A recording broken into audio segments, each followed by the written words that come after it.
And welcome back. Continuing to work on the right wing and actually starting to make something that resembles an actual aircraft part for the wings. Putting the top skins on. Currently this is the inner top skin. This is the root of the wing, and under the far end there's actually a couple of basically doubler plates. The skin itself is thicker than the outer topside skin.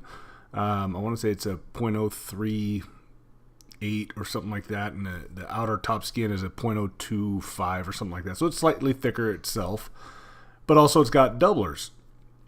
And if you recall from previous videos, the first 4 ribs are spaced really closely together. And all of that is to be able to make a point where you can walk. It's the walking part of the wing, so that you can get into and out of the canopy or the out of the airplane. So what you do here is you basically, instead of dimpling this area because it's so thick with the doublers and the actual skin itself, you end up countersinking everything, or just about everything.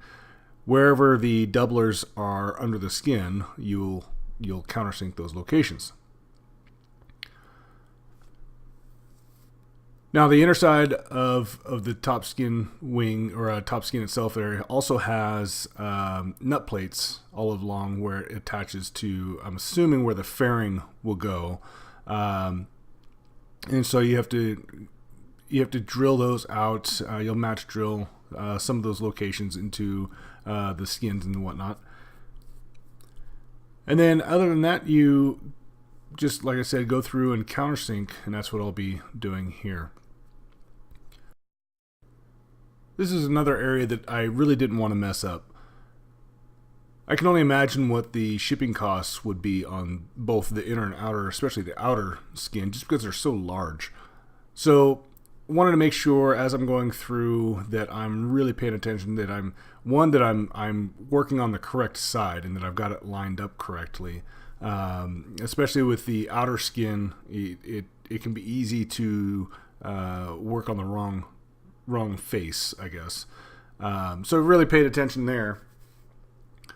But also, as you'll see here in just a little bit, there's a point where you actually remove material from both the inner skin and the outer skin, and it took me a little while to actually do that step, because I wanted to make sure, obviously as you remove the material, you're not going to be able to put it back. So it's a one-stop deal. Now, as you can see, I've got the garage door open, meaning that it's finally starting to cool down here in Phoenix. It had been pretty much, it stayed in the 100-degree range mostly through September. Now that we're getting into October, we're finally starting to see some 80-degree weather and even cooler as some storms have come through. So it's nice to be able to have that garage door open and actually work during the day for once. It's a new experience for me now. But it's good to get a good breeze going through. So here's the outer top skin. Again, the instructions here have you remove some of the material, and that's what you see me working on here, where the two skins will overlap at the leading edge. And it basically, it's designed that way to try to make the whole leading edge flush with where the fuel tank skins will be. You don't do this down the entire length of the skin. It's only that front leading edge corner where the two skins meet. Now, there's been some debate on the forums that I saw on whether or not you really need to do this. I can't imagine that little bit of skin sticking up over the top of the fuel tanks will create a whole lot of drag. I think that it's more of just a aesthetics thing here. So what you see me doing there was using a scrap piece of metal that's approximately the width of the fuel tanks to kind of compare that leading edge junction to see if it's flush with where the skin will be of the fuel tanks.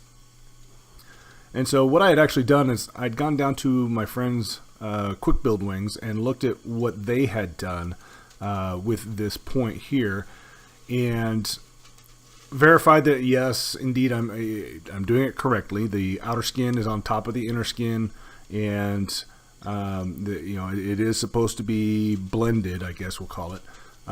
So came back and went ahead and worked on it a little bit, and the one thing I wanted to make sure is that I didn't remove so much material that the skin then became brittle, basically, for lack of better terms, because just not enough material there.